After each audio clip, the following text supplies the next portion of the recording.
नाज़रीन 11 और 12 फरवरी को ईरान में एक इनकलाब ईरान की सालगिरह मनाई जाती है। उस पर जश्न का अहतमाम किया जाता है, मगर उसी मौके पर एक बॉल नामी जो जानवर है, जो गाय से, बैल से या बकरे से मिलता जुलता है, उससे नज़र आतिश किया जाता है। इसके नज़र आतिश करने के बाद ही उसी महीने 28 तारीख को ईरान के ऊपर अचानक हमला होता है और ईरान की ईंट से ईंट बजा दी जाती है। आयतुल्लाह ख़ामेनी को और उनके साथियों को शहीद कर दिया जाता है। इस बॉल का यहूदियों के साथ क्या ताल्लुक़ है, कुरान में इसका क्या तज़किरा है और इसकी क्या हिस्ट्री है, आज के व्लॉग में हम इस पर डिटेल के साथ बात करेंगे।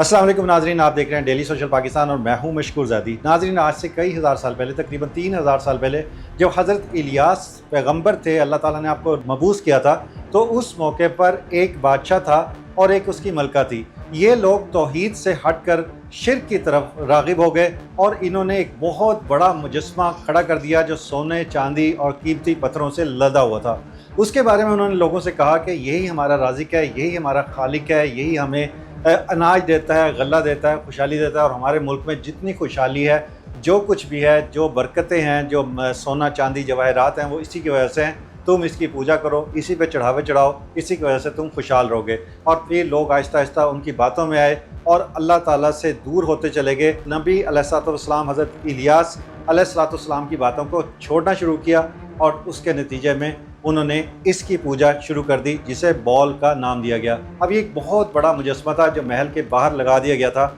और फिर वक्त के साथ साथ उन लोगों का एतक़ाद बढ़ता चला गया और ये होने लगा कि वो अपनी औरतें और अपने बच्चे जो शीरखार होते थे उनकी भी कुर्बानी देने लगे। इस पर हज़रत इलियास अलैहिस्सलाम उन्हें बार बार मना करते रहे कि तुम ये जो काम कर रहे हो, ये मुजस्मा शिर्क है, ये ना बोल सकता है ना सुन सकता है, ये तुम्हें कोई फ़ायदा नहीं देगा। इस बादशाह ने तुम्हें अपने पीछे लगाया हुआ है। मगर लोग बादशाह के खौफ से और कुछ लोग इस पर कायम थे कि यही हमारा रब है और जो हमें नेमतें मिल रही हैं वो इसी की वजह से हैं। इस पर उन्होंने हज़रत इलियास अलैहिस्सलाम की जान लेने की कोशिश की, जिसके बाद अल्लाह के हुक्म से आप उस इलाके को छोड़कर एक वीराने में चले गए। वक्त गुजरता गया और फिर जो ही हज़रत इलियास अलैहिस्सलाम के मुबारक कदम वहाँ से हटे, इस इलाके पर लानत पड़नी शुरू हो गई और वहाँ से बारिश रूठ गई और उसके नतीजे में पहले साल बिल्कुल बारिश का एक कतरा भी ज़मीन पर ना आया। उसके नतीजे में कहत साली होनी शुरू हुई। दूसरे साल भी ऐसा हुआ, लोग परेशान होने शुरू हुए, मगर अभी तक उन्हें यही यकीन था कि ये बॉल ही उनकी मदद करेगा,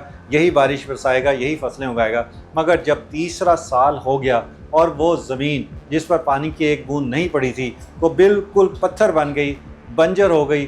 फसलें ख़त्म हो गई, जहाँ हरियाली थी वहाँ हर तरफ वीरानी और रेत नज़र आने लगा, तो उन्हें हज़रत इलियास अलैहिस्सलाम की याद सताने लगी और वो सोचने लगे कि कहीं हमारे से कोई बहुत बड़ी गलती, कोई गुनाह तो नहीं हो गया, कि अगर ये हमारा रब होता तो यकीनन हमारी मदद करता। बहरहाल इसके बाद हज़रत इलियास अलैहिस्सलाम को अल्लाह ने हुक्म किया कि अब आप दोबारा उस बस्ती की तरफ हिजरत कर जाएँ। जब आप वापस आए तो आपने, कुछ लोगों ने आपसे माफ़ी मांगी और कहा कि आप हक पर हैं, लेकिन ज़्यादातर लोग अभी भी इस बादशाह के डर से इस बात पर मजबूर थे। उनका ख्याल था कि वही उसका रब है। इसका फिर हज़रत इलियास अलैहिस्सलाम ने कहा बादशाह से कहो कि अपने पुजारियों को बुलाए और एक दो दुम्बों का इंतजाम करते हैं, एक दुम्बा मेरे पास होगा, एक दुम्बा पुजारियों के पास होगा, और कहेंगे कि यहाँ पर बादशाह का खुदा है, देवता है, वो वहाँ पर आग जला दे और फिर मैं अपने परवरदिगार से दुआ करूँगा कि यहाँ पर आग जल जाए। उसके बाद एक लोगों का बहुत जमे गफीर इकट्ठा हो गया और फिर वहाँ पर एक गड्ढा खोदा गया, जहाँ पर एक तरफ दो गड्ढे खोदे गए। एक तरफ जो यहूदी थे,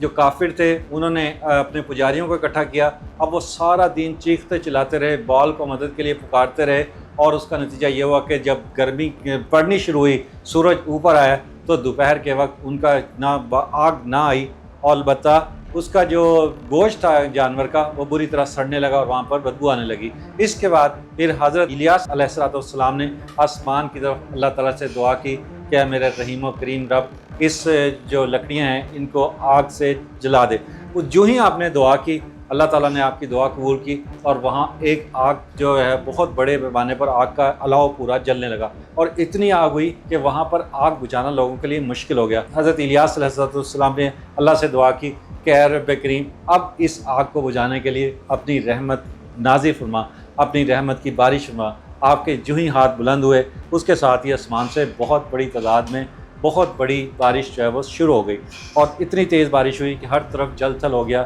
لوگوں نے خوب پانی بھی پیا، پانی اکٹھا بھی کیا اور بہت خوش ہوئے، اور انہیں یقین ہو گیا کہ ہمارا رب، ہم گمراہی پر تھے، یہ جو حضرت الیاس ہیں وہ